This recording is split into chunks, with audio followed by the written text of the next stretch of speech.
दोस्तों, आज हम सूरा अनफाल जो कि 5वीं आयत है, इस 5वां चैप्टर है कुरान का, उसका अध्ययन करेंगे। 20-25 आयतें जितनी भी होंगी उन पर जाएंगे। और अनफाल का मतलब है लूटा हुआ माल, यानी लूट का माल किस तरह से बंटवारा हो, क्योंकि इस्लाम एक लुटेरी आइडियोलॉजी है, लूट की आइडियोलॉजी है। इस्लाम में लूट को बुरा नहीं माना जाता, यानी कि इस्लाम इस लूट जैसे अपराध को या डकैती जैसे अपराध को अपराध नहीं मानता। और उसके ऊपर एक पूरी की पूरी सूरा यानी चैप्टर उतार दिया मोहम्मद ने, क्योंकि इस्लाम का जो बेस था वो लूट, युद्ध और बहुत सारी बातों से होता था। इस्लाम की जो शुरुआत हुई है वो अपराध से हुई। मोहम्मद ने पहला अपराध वो किया जो बड़ा जघन्य अपराध था, औरतों को कत्ल करना, काफिले लूटना। और मक्का में 360 मूर्तियां जो 630 में अटैक करने गया, वहाँ पे मूर्तियों को तोड़ा, जिसकी रखवाली इसके चाचा अबू तालिब और इसके दादा अबू मुतालिब करते थे। यानी कि जो अपने दादा का नहीं हुआ, जो अपने चाचा का नहीं हुआ, वो किसका हो सकता है? ये सोचने और समझने की बात है। अगर कोई परिवार का व्यक्ति परिवार से के साथ विश्वासघात करता है तो वो नीच होता है। उसमें अगर मैं भी हूँ तो मैं भी यही होगा। तो आज उसी को, जो इस्लाम की जो गुंडागर्दी है, मोहम्मद ने शुरू की अपने घर से।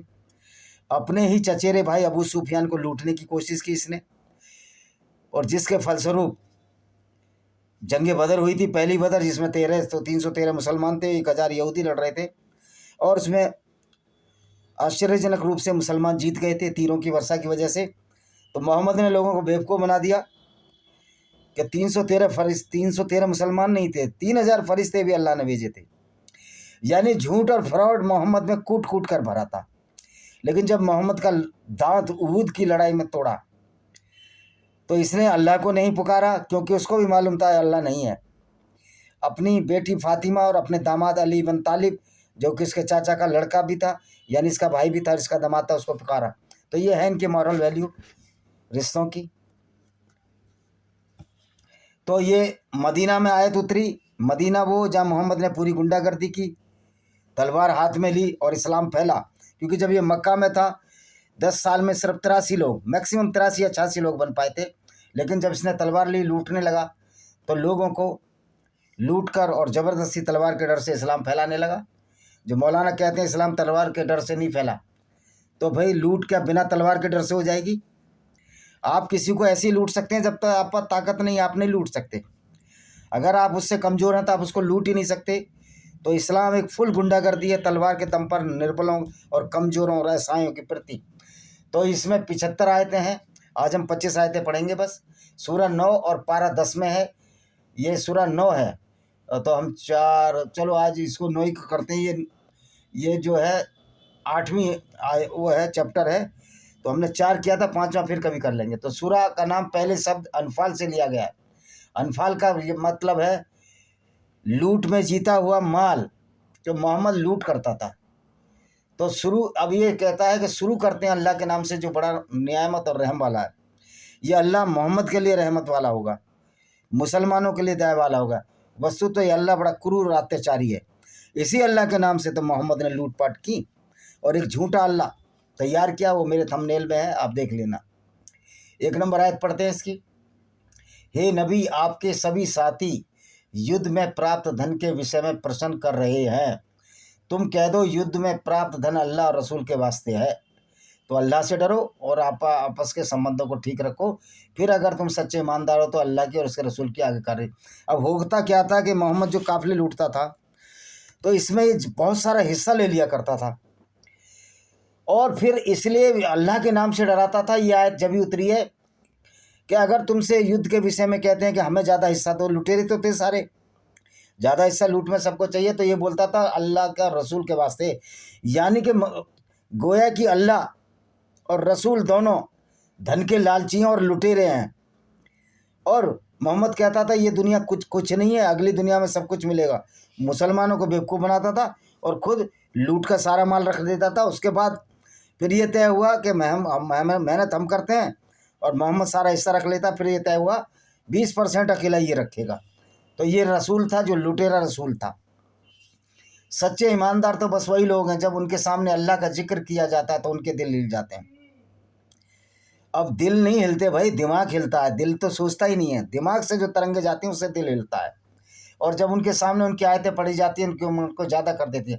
हाँ, जब उनके सामने ये आयतें पढ़ी जाएंगी बस अपने परवरदिगार पर, भाई जब ये आयतें पढ़ी जाएंगी उनके सामने, मुसलमानों के सामने, तो हराम की कमाई किसको नहीं चाहिए, लूट का माल किसको नहीं चाहिए। तो उनके दिल और मजबूत हो जाते थे मुसलमानों के, जो मोहम्मद के साथ ये, कि मोहम्मद खुद ही कहता था चलो तबूक की लड़ाई में चलो, वहाँ से धन लूट कर लाएंगे, जो कि इजराइल मदीना से 700 किलोमीटर में है, जॉर्डन से परे, जहाँ के यूरोप और एशिया माइनर लगता है, वहाँ ही लूटने जाता था और कहता था वहाँ ब्लॉन्ड आंखों वाली लड़कियाँ। तो बड़ा कामातुर और लालची प्रवृत्ति का एक नीच व्यक्ति था। ये दुनिया को नीच बताता था, खुद के काम कैसे हैं। मुसलमान दुनिया को नीच बताते हैं। अरे तुम्हारा मोहम्मद ही नीच था, कातिल था, बलात्कारी था, लुटेरा था, उसके बारे में आप कुछ नहीं बोलते। नमाज को पाबंदी से अदा करते हैं और हमने जो दिया उनमें से अल्लाह के, जो हमने दिया यानी लूट के माल में, उसे अल्लाह की राह में खर्च करते हैं, यानी फिर लड़ने चलते हैं। मोहम्मद कह रहा है अगर तुम्हारे पास घोड़े हथियार नहीं है तो नंगे पैर ही चलो, लाठियों से लड़ो। ये इनकी आयतों में है। आप पूरी किताब में, मेरे कहीं भी चैनल, कहीं भी किस में मिल जाएगा कि किस तरह मोहम्मद कहता था अल्लाह की राह में धन खर्च करो, और घोड़े नहीं है तो ऐसे ही चल पड़ो, लाठियों से लड़ो। तो ये पूरी गुंडागर्दी है इस्लाम। यही तो सच्चे ईमानदार हैं, उन्हीं के लिए परवरदिगार है कि यहाँ बड़े बड़े दर्जे हैं, बख्शिश और इज्जत आबरू के साथ। ये इज्जत आबरू के साथ रोजिए भाई, ये मालिगन का झगड़ा अब इज्जत आबरू है। ये काफिरों को लूटना, उनकी औरतों को लूटना, बाजारों में बेचना, ये इस्लाम की इज्जत आबरू है। तो बेड़ा गर्क हुआ ऐसे इस्लाम का, लानत है ऐसे इस्लाम पर, और लानत है ऐसे पैगंबर पर जो ये गुंडागर्दी करने के नाम पर, अल्लाह के नाम पर गुंडागर्दी की और चला गया। जिस तरह तुम्हारे परवरदिगार ने तुम्हें बिल्कुल ठीक तुम्हारे घर से जंगे बदर से निकाला था और मोमिन का एक गुरु नाक खोसता। अब जंगे बदर से मैं निकाला था तुम्हारे घर से, भाई जंगे बदर भी तो मोहम्मद की वजह से हुई थी। जब मोहम्मद अबू सुफियान के काफिले लूटने की कोशिश कर रहा था तो मक्का खबर गई, तो मक्का से कुछ लोग आए, मदीना में रहता था, ऑन द वे था, तो वहाँ आए। तो लेकिन अबू सुफियान समझदार आदमी था, वो निकल गया कि नंग से कोई बड़ा नहीं होता, और मोहम्मद बहुत बड़ा नंग था। तो वापस जो है वो ढूंढने गए, मक्का के लोगों ने सेना भेजी, तो पता लगा अबू सुफियान तो निकल गए। तो मक्का के लोगों ने कहा अब लड़ाई हमने क्यों लड़नी, हमारा काफिला निकल गया। तो पानी की तलाश में गए थे, मोहम्मद के आदमी ने उनको पकड़ लिया, इसलिए झगड़ा हुआ, उनको भी कैप्चर कर लिया, उनसे भी धन मांगने लगे। तो ये तो सर्टिफाइड लुटेरा था, ये तो दाऊद इब्राहिम का भी बाप है, तो रंगदारी है। वैसे भी इस्लाम गुंडागर्दी तो है, ये तो रंगदारी जिसको हम जजिया कहते हैं, क्या है ये, गुंडागर्दी टैक्स है। छठे, ये लोग सत्य के विषय में उसके स्पष्ट हो जाने के बाद तुमसे सच्ची बात में झगड़ते थे, इस तरह करने लगे गोया जबरदस्ती मौत के मुंह में ढकेले जा रहे हैं उसे। भाई मोहम्मद से बड़ा कोई झूठा ही नहीं था। ये कहते हैं कि दूसरे झूठे हैं, बस तुम झूठे हो, तुम्हारा पैगंबर झूठा है। पैगंबर उस मस्जिद में नमाज पढ़ सकता जो मस्जिद बनी नहीं थी, बैतुल मुकद्दस, वो तो सोलोमन टेम्पल था। वहाँ तो लोग कूड़ा करकट गंदगी फेंकते थे, कूड़ा करकट बनाए रखा था उस, जिसको क्या बैतुल मुकद्दस कहते हैं, अल-अक़सा मस्जिद। ये तो उस्मान ने जब तीसरा खलीफा आया उसको कब्जे किया और उसको मस्जिद बनाया। तो इस्लाम तो पूरा लुटेरों का ग्रुप है, लुटेरों का समूह है, इसमें कोई शक थोड़ी है। जो भी सच्चा मुसलमान इस्लाम को मानता है, मोहम्मद की शिक्षा पर चलता है, वो लुटेरा है। वो अलग बात है कोई हाइबरनेशन में है, यानी सुषुप्त अवस्था में है, भारतीय आर्मी की वजह से या इंटरनेशनल आर्मी की वजह से। नहीं तो इस्लाम वाले तो नंगा होके नाचे, ये तो फुल गुंडागर्दी करें, पर इनकी औकात नहीं है, इनको नाखून इतने बड़े नहीं दिए खरोंच के खाएं, और अल्लाह तो है ही नहीं। और ये वक्त था जब अल्लाह तुमसे वायदा कर रहा था कि कुफ्फार मक्का 2 जमातों में तुम्हारे लिए जरूरी है, और तुम ये चाहते हो कि कमज़ोर जमात तुम्हारे हाथ लगे ताकि बगैर भिड़े माल गनीमत आए। अल्लाह चाहता अपनी बातों से हक़ साबित, काफिरों की जड़ काट डालो और माल लूट लो। ये है इस्लाम। फिर लुटेरों का गिरोह हुआ ना, पूरी की पूरी आयत ही लूट के माल पर है। सूरह अनफाल काय के लिए, इसीलिए है ताकि हक को हक साबित कर दें और बातिल का मटियामेट कर दें, यद्यपि गुनाहगार उससे नाखुशी क्यों ना हो। कह रहा कुफ्फार अगर नाराज भी हो जाएं तो अभी उनका धन लूट लो, क्योंकि अल्लाह यही चाहता है। और वह वक्त था जब तुम अपने परवरदिगार अल्लाह से फरियाद कर रहे थे, उसने तुम्हारी सुन ली और मैं तुम्हारी लगातार 1000 फरिश्तों से मदद करूँगा। अभी मोहम्मद बेवकूफ़ भी बनाता था। उनने कहा जब हम लड़ रहे थे 313 मुसलमान थे और अबू सुफियान के लोग ज़्यादा थे, तो फरिश्तों 1000 फरिश्तों से मदद करूँगा। और 1000 ने उसने 3000 फरिश्ते भेजे। अल्लाह के पास इतने फरिश्ते हैं कि वो लूट के लिए भी फरिश्ते भेजता है। यानी कि अल्लाह गुंडागर्दी में बिल्कुल मुलव्वस है, यानी कि वो उसमें षड्यंत्र में शामिल है। ये अल्लाह है, हालांकि अल्लाह कोई नहीं है, ये मोहम्मद ही शामिल था। मोहम्मद ही अल्लाह है, अल्लाह ही मोहम्मद है। और जितना मोहम्मद जानता था उतना ही अल्लाह जानता था, क्योंकि जो मोहम्मद ने अल्लाह को बनाया, अल्लाह तो कठपुतली था। और ये तुम्हारी आसमानी मदद अल्लाह ने सिर्फ तुम्हारी खातिर खुशी के लिए की, तुम्हारे दिलों को संतोष हो जाए। याद रखो, मदद अल्लाह के सिवा कभी नहीं होती, कहीं से नहीं होती। बेशक अल्लाह गालिब हिम्मत वाला है। तो ये अल्लाह ने मदद की, फरिश्ते भेज दिए लूट के लिए। तो मान लिया अल्लाह जो एक लुटेरों का सरदार हो गया। और जब फरिश्ते नहीं भेजे, जब मोहम्मद का मुक्का मारकर उसका मुंह तोड़ दिया, दांत तोड़ दिया सामने वाला, ये कैनाइन तोड़ा या इंसीजर, जो भी दांत है वो तोड़ दिया। कैनाइन और इंसाइजर, इसका तो भान ही नहीं था मुसलमानों को, उतने अनपढ़ हैं, अभी तक नहीं जानते ये बात। तो वह वक्त था जब अपनी तरफ से इत्मीनान देने के लिए तुम नींद को गालिब कर रहे, तुम पर नींद आ रही थी और तुम आसमान से पानी बरस रहा था, ताकि तुम उससे तुम्हें पाक कर दे। पानी बरसाने से पाक हो जाओगे, भले ही लूटपाट करते रहो, गुंडागर्दी करते हो। नन्नू दीदी बुला रही है। ये है इस्लाम का फरिश्ता। सो रहा है, रहने दे। और तुमसे शैतान गंदगी दूर कर दे, तुम्हारे दिल मजबूत कर दे, बालू से पानी से बालू जम जाए और तुम्हारे कदम अच्छी तरह जमे रहे। पानी इतना डाला कि बालू जम जाएगा, लेकिन मोहम्मद का दिमाग नहीं जम पाया। दिमाग में बिल्कुल बुद्धि नहीं आई। झूठ बोलता रहा, फ्रॉड करता रहा, लूट करता रहा, कत्ल करता रहा, बलात्कार करता रहा, लेकिन मोहम्मद का दिमाग नहीं बदला अल्लाह ने। क्योंकि अल्लाह बड़ा खुश था कि एक लुटेरा पैगंबर आखिर मैंने भेजा, एक वाहिद पैगंबर भेजा जिसकी मिसाल पूरी दुनिया में नहीं है, जो एक लुटेरा पैगंबर था। 12 ए रसूल, ये वक्त था जब तुम्हारा परवरदिगार फरिश्तों से फरमा रहा था, मैं यकीनन तुम्हारे साथ हूँ। तुम ईमानदारों को साबित कदम रखो, बहुत जल्द काफिरों के दिलों में तुम्हारा रौब डाल दूंगा। फिर क्या था, अब तो उन कुफ्फार की गर्दनों पर मारो कि पोर पोर पर आघात पहुंचे। कह रहे क्या अल्लाह तुम्हारे साथ है? उनकी पोर पोर पर मारो, उनकी गर्दनों पर मारो, यानी कत्ल करो। किसके लिए? लूट के लिए, धन लिप्सा के लिए, औरतें लूटने के लिए। ये था मोहम्मद का कैरेक्टर। 13वां, ये सजा इसलिए कि उन लोगों ने अल्लाह और उसके रसूल की मुखालिफ मतलब विरोध किया, और जो शख्स अल्लाह और उसके रसूल की मुखालफत करेगा, अल्लाह बड़ा सख्त अजाब देने वाला है। अल्लाह बड़ा सख्त अजाब देगा जो अल्लाह उनकी मुखालफत कर देगा। लेकिन अल्लाह इतना कमज़ोर है कि मोहम्मद का दांत टूटा, अल्लाह नहीं बचा पाया। मोहम्मद को एक औरत ने भेड़ में मांस मिलाकर जहर दे दिया यहूदी में, कोई फरिश्ता नहीं आया कि भाई तेरे जहर दिया मत खा। यानी कि मोहम्मद का जो ये इस्लाम है, झूठ और फराड पर अल्लाह जो झूठा है उसके नाम पर चुका है। यही ईमानदारों, जब तुमसे कुफ्फार से मैदानी जंग में मुकाबला हो तो उनकी तरफ पीटना। ईमानदार, अब ये मुसलमान ईमानदार है। जो झूठ बोलता हो जिनका पैगंबर, जो कत्ल करता हो, जो बलात्कार करते हो, ईमानदार है। मतलब अपने मियाँ मुट्ठी बन रहे हैं कुरान के लोग अपनी मर्जी से। तू भी चौधरी, मैं भी चौधरी, दो हुक्का गुड़गुड़ा रहे हैं, आपस में चौधरी हो रहे हैं। दूसरा तुमको क्या लानत मलानत दे रहा तुम्हारे पैगंबर को, तुम्हें तनिक होश है? 16वां, याद रहो उस शख्स के सिवा जो लड़ाई वास्ते कतराए या किसी जमात यानी ग्रुप के पास जाकर मौके पर पाए, जो शख्स उस दिन कुफ्फार की तरफ पीठ फेरेगा वह यकीनी कर, अगर तुम डर के भागोगे तो यकीनी तुम्हारा ठिकाना जहन्नुम है। तो ये पाकिस्तानी गवर्नमेंट भी तो पाकिस्तानी आर्मी तो कितनी बार भागी है, तो इनका ठिकाना जहन्नुम है। फिर ये क्यों नहीं कहते कि हम जहन्नुमी हैं? यानी कि हर जगह झूठ पर झूठ जो चल ही नहीं सकता।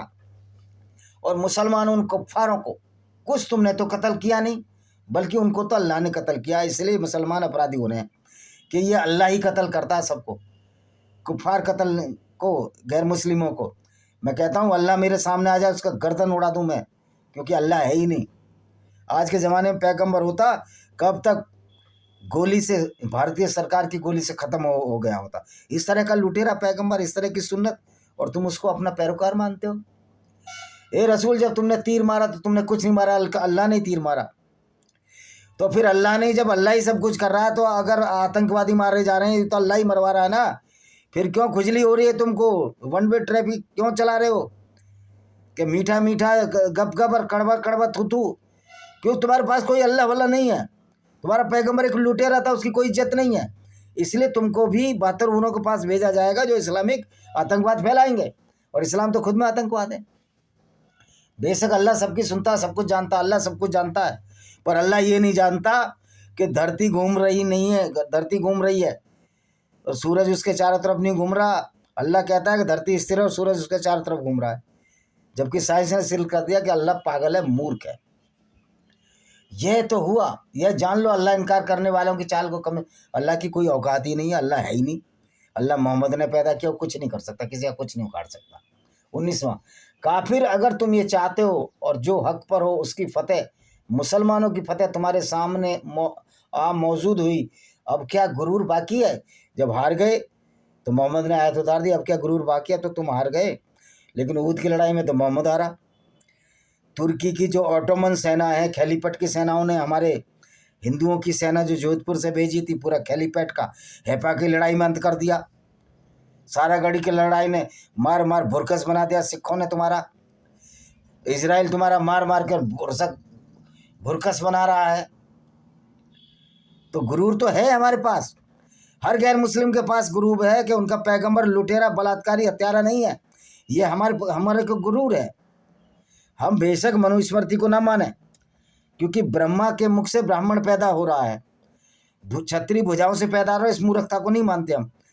लेकिन वसुदेव कुटुंबकम की भावना को तो मानते हैं, जो गीता में पहले लिखा हुआ है या वेदों में लिखा हुआ। तो मनुस्मृति मूर्ख स्मृति तो जलाने लायक, इसलिए अम्बेडकर ने जला दी। लेकिन कुरान को जलाना भी चाहिए। कुरान तो मनुस्मृति से भी खराब किताब है। उसको जलाने का जब जज्बा लोगों में आ जाएगा, उसी दिन इस्लाम खत्म हो जाएगा और हमारे मुस्लिम भाई भी इस्लाम छोड़ देंगे। अच्छा जी, तो गुरूर तो है हमें।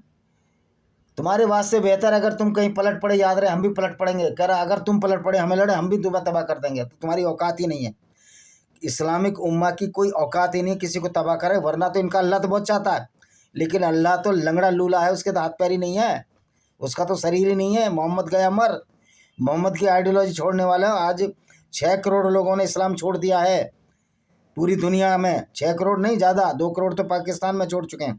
5 लाख तो फेसबुक अकाउंट है उनके कि हमने इस्लाम छोड़ दिया।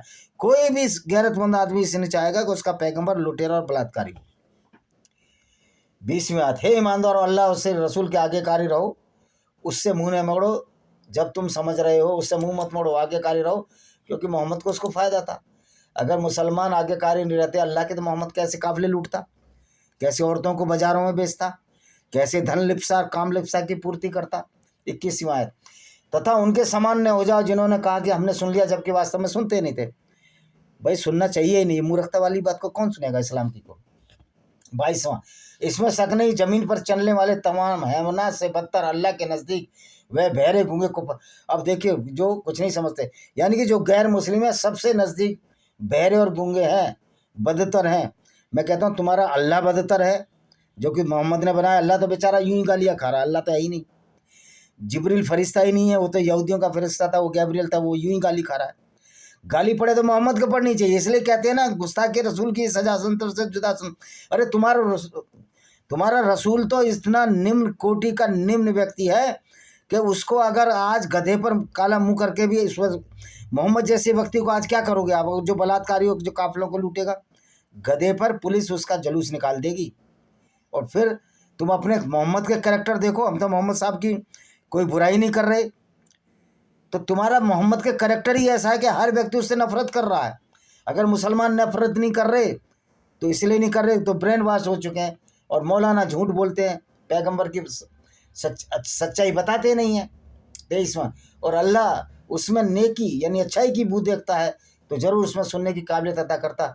अल्लाह नेकी, अरे अल्लाह क्या नेकी देखेगा गैर मुस्लिम में? अल्लाह तो उससे ज़्यादा तो बदनीयत और बदनाम और बदनीयत कोई है ही नहीं। 24वां, ए ईमान वालो, जब तुमको हमारा रसूल मोहम्मद जब वह तुम्हें उस चीज़ की ओर बुलाए, अब ये अल्लाह कह रहा है। अब अल्लाह का तो मुँह ही नहीं है, तो अल्लाह कैसे कह रहा है कि रसूल जब तुम्हारी चीज़ की ओर, तो तुम्हें जीवन प्रदान करने वाली है। तुम अल्लाह रसूल के हुक्म से दिल को कबूल कर लो और जान लो कि अल्लाह वह कादिर मुतलिक है, कादिर मतलब पावरफुल है कि आदमी उसके दिल इरादे के दरमियान इस तरह आ जाए, यह भी समझ लो तुम सबके सामने हाजिर किया जाओ। ये सब मूर्खतापूर्ण बात है। अल्लाह है ही नहीं तो क्या कादिर होगा? अगर अल्लाह होता तो ऐसा पैगंबर ना भेजता, दुनिया को बनाने वाला होता जो लुटेरा और बलात्कारी था। आपको समझने की बात है। और उस फितने से डरते रहो जो खास उन्हीं लोगों पर नहीं पड़ेगा जिन्होंने तुम पर जुल्म किया, बल्कि तुम सबके सब उसमें पड़ जाओगे। यकीन मानो कर अगर तुमने उस इस्लाम छोड़ दिया तो तुम्हारे साथ भी अल्लाह बहुत बुरा करेगा। तो दोस्तों ये था आज का एक वीडियो जो कि हमने बताया सूरह अनफाल का 125 आयत बताएं। और आज दूसरा इंग्लिश वीडियो हम बताएंगे, वो हमारी किताब के कुछ अंश होंगे, हम जैसे कि आपको बता ही रहे हैं। तो दोस्तों इसी के साथ हम इस वीडियो को यहाँ विराम देते हैं।